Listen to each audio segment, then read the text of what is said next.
Hello, everyone. This is Coach Tim Campsall, and I'm excited to have a fellow business owner from Indiana with us today. Something unique about my guest is she is a boy mom, but her siblings have several girls, so she gets to enjoy spending time with them as well. In her downtime, she enjoys working out, and she's most proud of her sons as well as her team at her company Spotlight. It is my pleasure to welcome Erin to the show today. Hi, Erin. Good morning. Hey, let's start with having you introduce yourself. Give us your full name and tell us a little bit of your personal story, like where you were born and live and about your family. All right. Well, so my name is Erin Smith. I own Spotlight Strategies and grew up in Illinois and then did a brief stint in Tennessee for about 17 years. So if you hear a twang, that's where that came from. And then moved to Indiana actually 25, almost 25 years ago. And so my boys were literally a newborn and a 2-year-old, and they are now 26 and 24. So yeah, it's been most of my life here, in Indiana. And while I'm not a native Hoosier, I definitely feel like this is home, and appreciate the values that are here, especially in Central Indiana. And then my work history is interesting. My very first job was at a movie theater, which was kind of cool, because I was able to get in for free, and so if you were friends with me, you got the perk too. And then from there, I got a degree in social work, and then went on to get my master's in social work and policy planning, which was kind of different. I realized I didn't. I wanted to do more administrative work, and so I did that for a long time. Started working in healthcare and loved that, and then kind of stuck with that until I moved here to Indiana, and then everything changed. I had kids, and I wanted to. I thought I wanted to be a stay-at-home mom, and I tried that out. That didn't work so hot.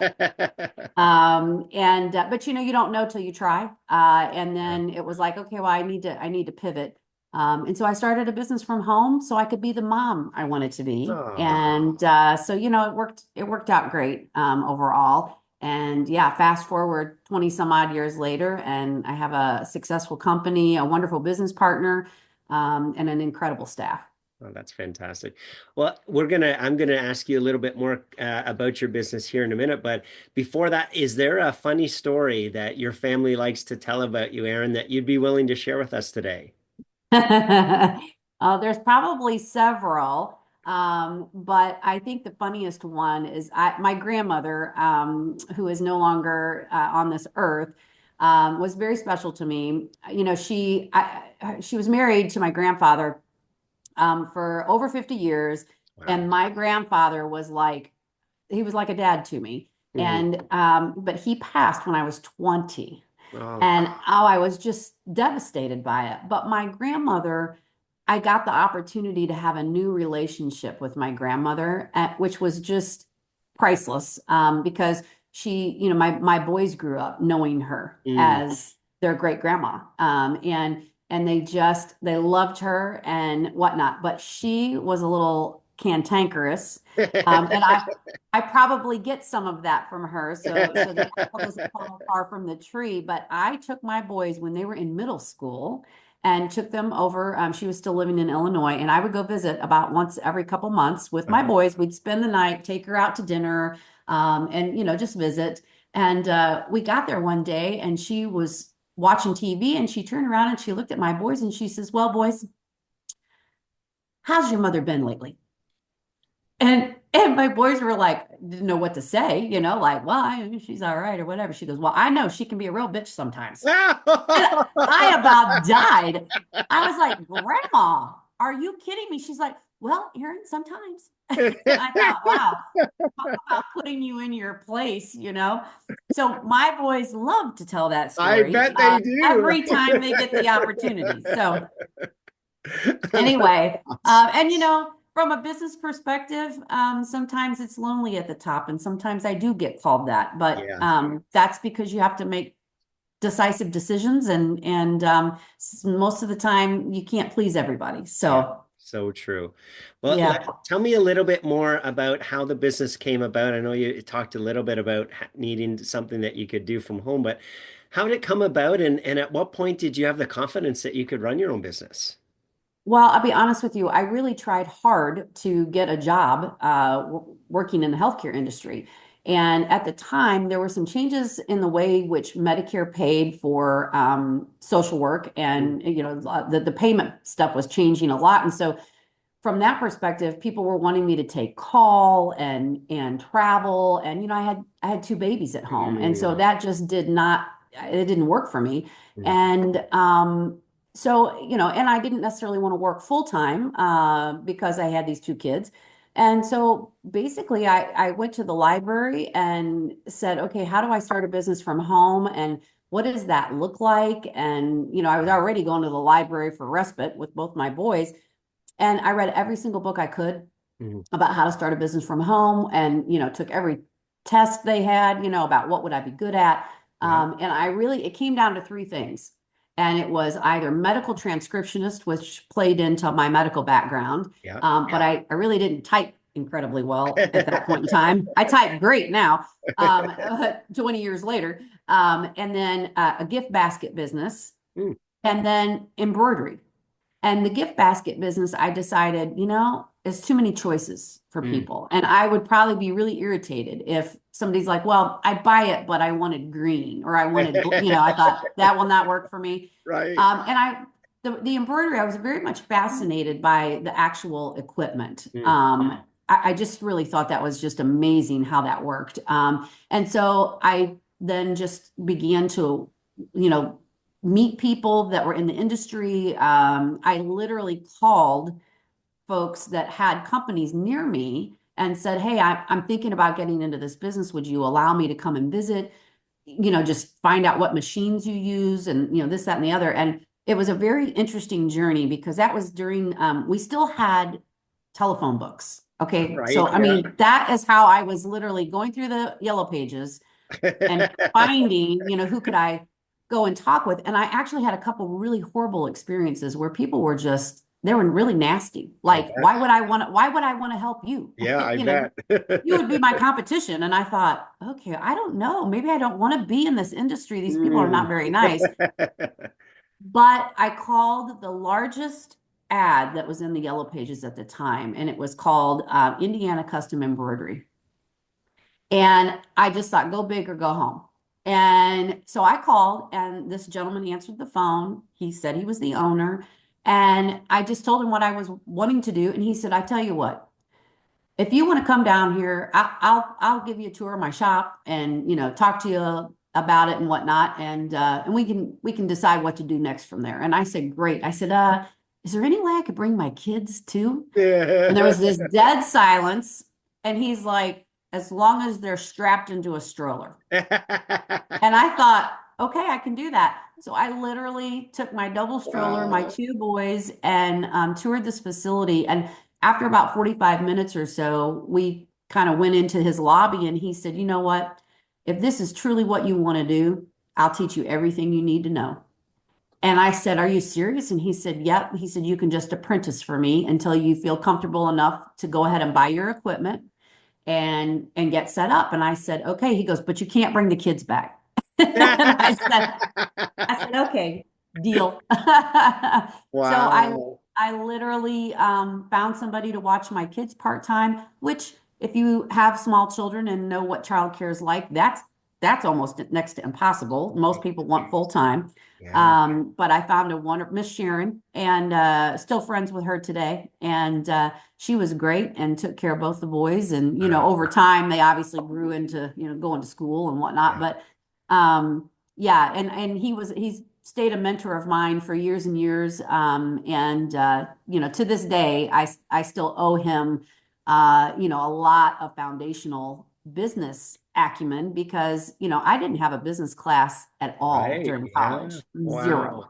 What an So incredible self-taught. story. Yeah. What an amazing opportunity. Very cool. Well, Erin, tell us a little bit more about the company. What's the name? What do you guys do? How do you help people? So basically, Spotlight Strategies is the name of the company. Our core mission statement is to help businesses and people prosper at the end of the day. That's the ultimate goal, and we do that through our multiple lines of business. So we do printing, apparel, promotional items, and signs. We also specialize in web stores. That's primarily an apparel kind of falls in that funnel there, but. We like to make people look good, and we consider ourselves a manufacturer rather than, just a sales organization because we actually have all the equipment in-house and Okay. produce all of the decoration in the printing in the signs pretty much in-house. And there are some things that we farm out. You can't do it all. Yeah. You can't house all that equipment, but we've grown our team. We've tripled the size of our business, since the very beginning. And I really did just start out in my dining room Yeah. with the baby gates and the Cheerios coming over. And I always like to tell the story. My oldest, Bailey, he loved to help me. Hmm. Well, you know, 3-year-olds helping, Yeah. Yeah. it can be challenging. And I can remember he would want to help fold t-shirts and, whatever. And so he would, and then, I'd put him down for his nap and I'd have to go back and refold everything. Yeah. But I think there was a lot of great lessons learned in that, and when they were sick, I got to stay home and I didn't have to ask anybody for permission. And when they had a field trip, I could go on the field trip, Yeah. So it really did allow me to be the kind of mom I wanted to be. And then as they got a little bit older, I then, took some business classes and, was just self-taught from that perspective. And then, the school of hard knocks, Yeah. of Yes. screwing up and figuring out how do I fix this. Yes. But we service. We always say we can produce anything with your logo on it. Mm. And one of the blessings that we've grown the business to be is we really don't have one specific industry that is just our niche. We really have 6 or 7, and that is very helpful when the economy decides to turn Right. right or turn left, right? Yes. And we don't have any company that's more than 10% of our, total revenue, which Fantastic. again, another blessing. Yeah. And I know my staff sometimes cringes because we get phone calls every week, hey, can you do this? And there's times where, we've taught our staff that the answer is probably yes. Yeah. Or if we can't do it, we're gonna offer an alternative. Yeah. And so when we talk about making businesses and people prosper, that's really the core of, we're trying to meet whatever that need is that customer has, whether it's, they want to they need stuff for a trade show, or, we had a call last week of, I'm new to this company. I have no idea what I'm doing. They told me to get everything I need for a trade show. Can you please tell me what to do? Yeah. And so we did. And it was like, well, okay, give us your budget, and then we can tell you what we would Yeah. do first, second, and third. Uh-huh. And you don't realize until you're in that position all of the knowledge that we have Sure. that we can really help somebody be successful. Yes. So. Very cool. I love it. Thank you for sharing. Shifting gears just a little bit here, tell us a story where someone pushed you or inspired you that you could do it, Erin, even though maybe at the time you weren't sure that you could, and the impact that that person had on you.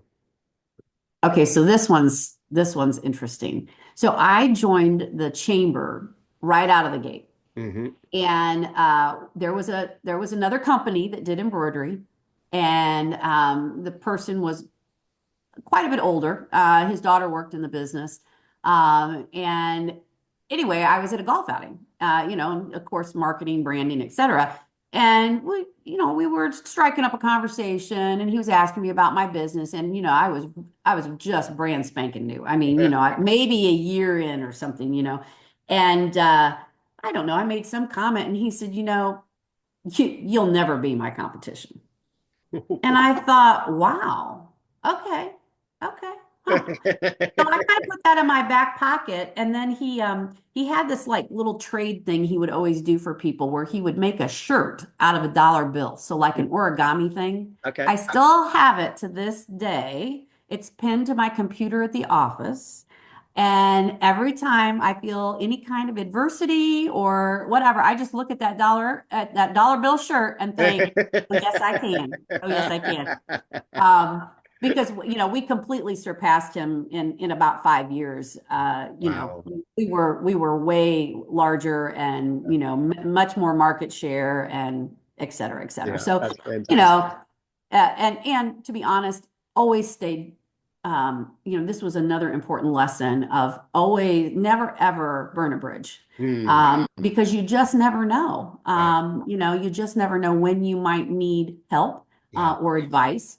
And so I stayed friends with he and his daughter over time, and we've helped one another, on different jobs here and Yeah. there, depending Yeah. upon what was needed.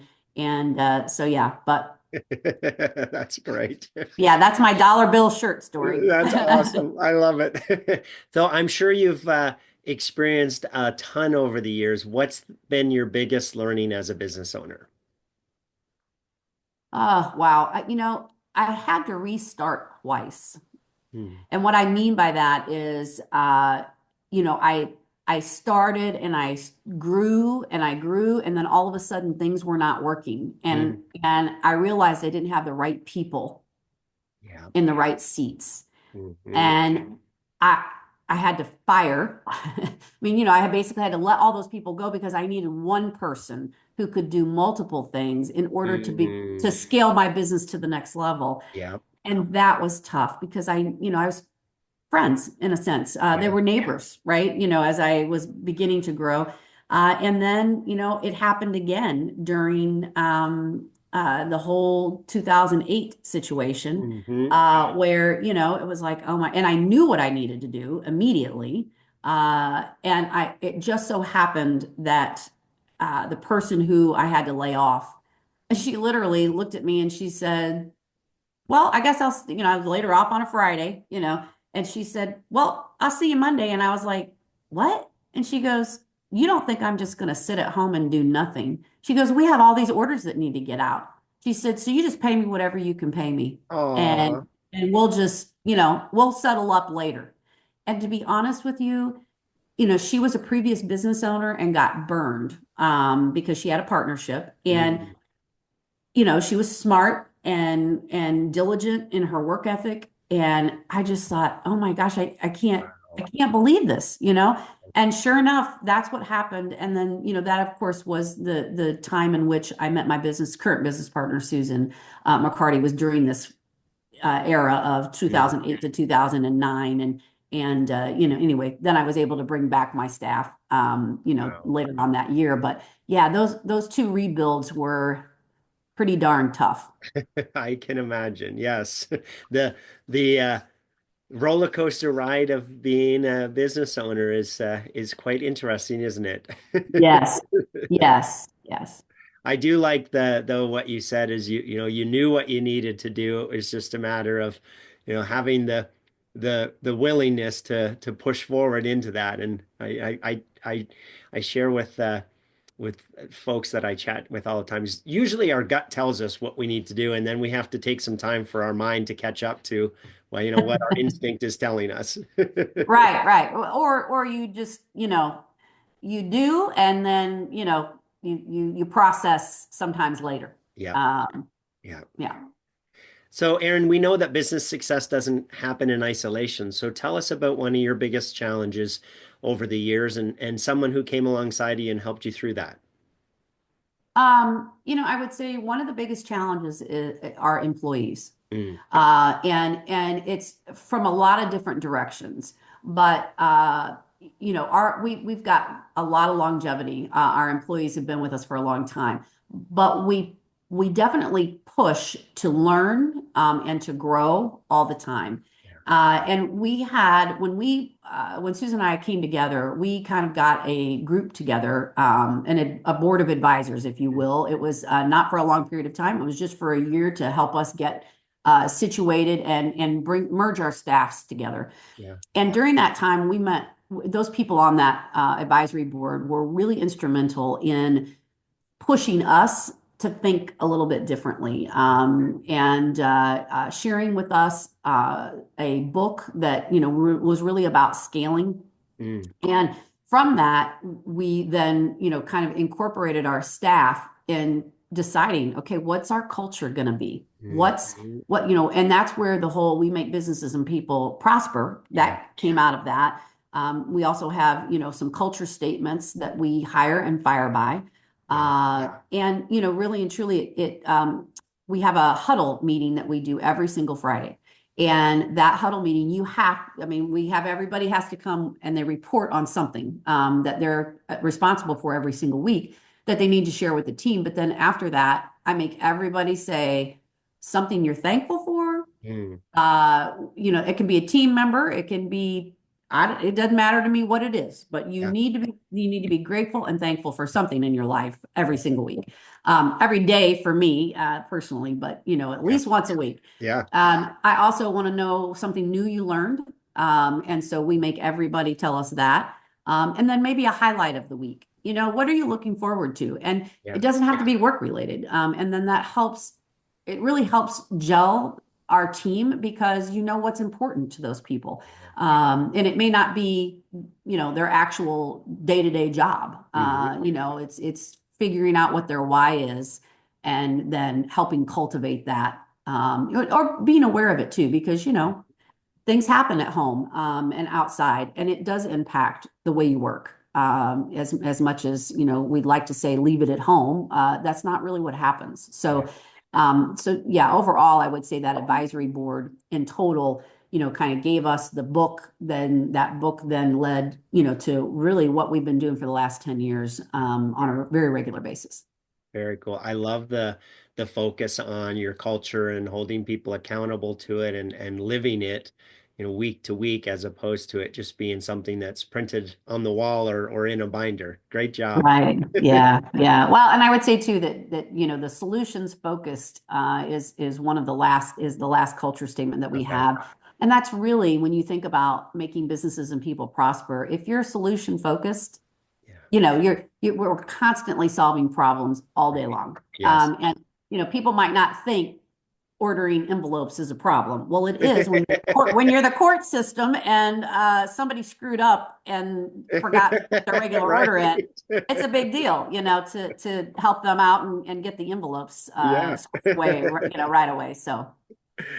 Erin, I'm going to put you on the spot here a little bit and ask you to pick three people in your business owner journey that you're most grateful for them being there to help you with your business's growth. So, who are those three people and how they help you? Well, the first one would be Chris, who was the owner of the Indiana Custom Embroidery that really introduced me, taught me everything. He was my go-to whenever I screwed up or had a problem.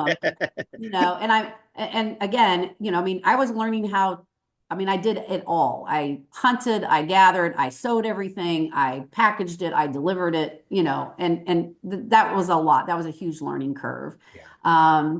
I would also say that, my mom has been instrumental in the sense that, she's always been very supportive. But at the very beginning, I think she thought I'd lost my mind because I remember calling and telling her, Mom, I've decided I'm going into business. And she was like, oh, great. Just like any parent, rah, rah, support, support. Uh-huh.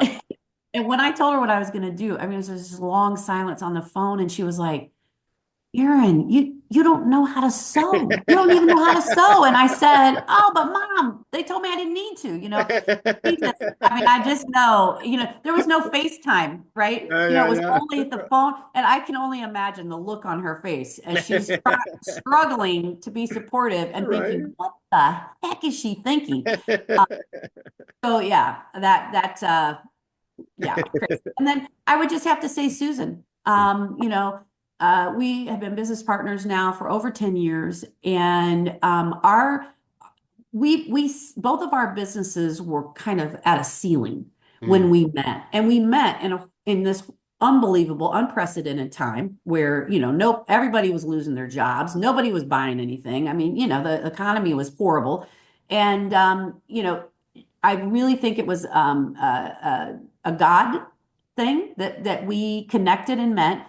Mm. And then the strengths I had played to her weaknesses and vice versa. And we have just been able to hone, when you talk about iron sharpens iron, you don't want to mess with us because I mean, we work hard and we challenge one another, Uh-huh. all in good fun. Hmm. But then there's an accountability piece where I don't want to let her down. And I Yeah. don't think she wants to let me down either. And so some days when you wake up in the morning, and maybe you don't feel so hot, or I mean, you just go whatever, and you keep going, you keep moving forward because not only am I feeding families and whatnot, but I don't want to disappoint her either. And I think she feels very similarly. I love it. That's awesome that God brought you guys together and it's been what did you say, 10 years? That's Over amazing. 10 years. Yeah, Yeah. Yeah. very cool. So, So, Erin, as you think about the next couple of years, what's your number one priority or the challenge that you need to work through in order to achieve your goals? so if you'd asked me that 5 years ago, certainly wouldn't have been the same answer as, I'm in that empty nest period of my life where my Hmm. kids are grown and doing their own thing. And so I would say succession planning is Mm, probably very forefront in my mind because, I'm thinking I'm doing this for maybe another 5 or 10 years, and sure. then I'm gonna do something else. I don't know what that looks like. Yeah. And so now it's just kind of thinking about, okay, where does my company need to be Mhm. specifically to be a good acquisition target? And or, we tried the employee route, and COVID just knocked that out. I Mm, mean, completely. Where, we had staff that were interested, but the weathering that storm, right. Yep. when they saw what that took, I think they were like, I'm out. Yep.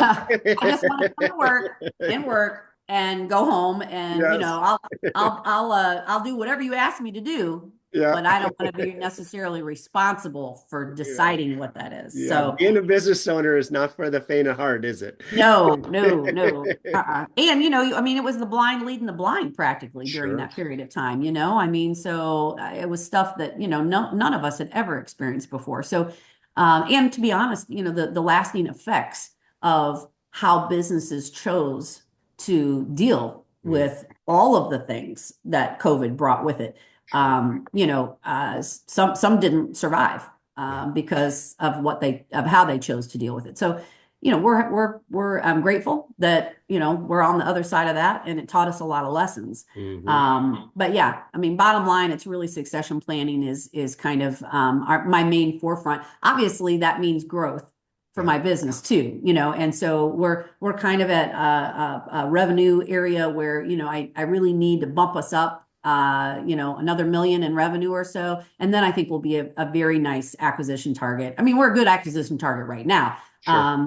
No company debt, no, some other things that are key in all of that. Great employees, this, that, and lots of great processes in place and software and things like that. But definitely continuing to hone our technology skills, continuing to figure out, how we're going to utilize new software that's probably not even been created, quite Sure. frankly. Sure. And be a right target, Mm, for another much larger company that, could swallow us up pretty sure. quickly. Yeah. Yeah. Fair. Last question, Aaron.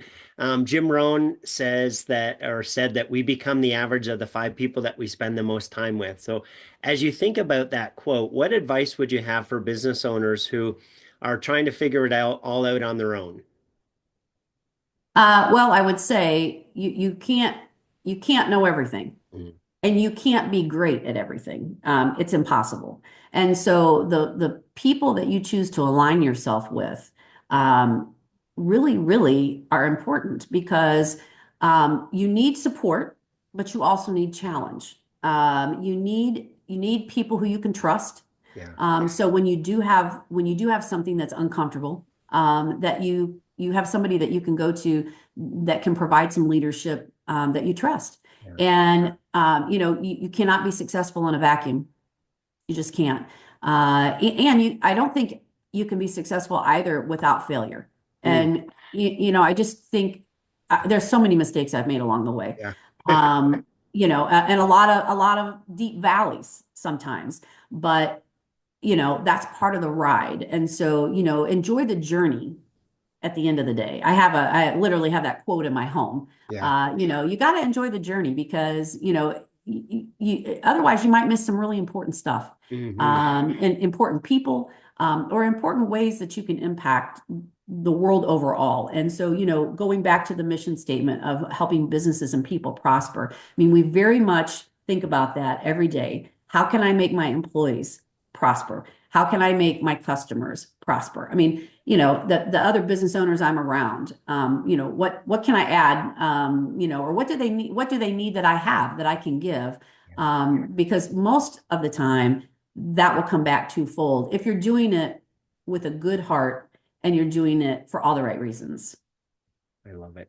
You mentioned the valleys. I just recently read a book called Peaks and Valleys, and it was a really awesome perspective of, if you're standing on the top of one mountain and you want to get to the next mountain, right? That's a little higher. The only way there is down, right? And so it's a parable book, but it talks about the fact that when you're going down into the valley, it's about recharging and reflection and right. And what did I learn in preparation to scale the Right. next mountain?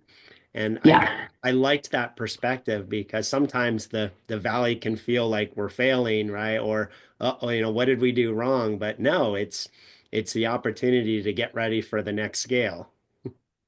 Yeah. And two, I think, as business owners, when we're trucking and we're doing well, sometimes you have to slow down in order to see what Yeah. you need to see and learn Yeah. before you can speed back up. Yes. And that's hard, especially for folks like me who, I run Mach 9 a lot, Yeah. and but that's my human nature. That's Yeah. just me. And so, sometimes it's hard to pull back and be like, Uh-huh. okay, I got to slow it down. I got to, Yeah. recharge, and then, be able to lead forward. Yes, So, yes. The other yeah. analogy I like is, how do you scale a mountain? Well, it's not straight up, right? You got to zigzag back and forth. And so, it, Yeah, there's a lot of switchbacks. yes, right? So it's good to have that picture, right? To say, well, why am I way over here when I really want to be up Yeah. here? Like, oh, I'm supposed to learn something here and right, something that's going to help our business be better. Right, right. Yeah, and that analogy hits so home because I don't know if you've ever done the Manitou incline, but it's straight up, right? And you lose a lot of altitude and breathing's hard, and when you get to the top, you're like, oh, I mean, it's just like a miracle, right? That you've Uh-huh. made it. And the view is beautiful, and I mean it's surreal. It's just surreal. And then you can try to go back down the same way you came up, but yeah, that's if you screw up, you're gonna not it's not gonna be fun.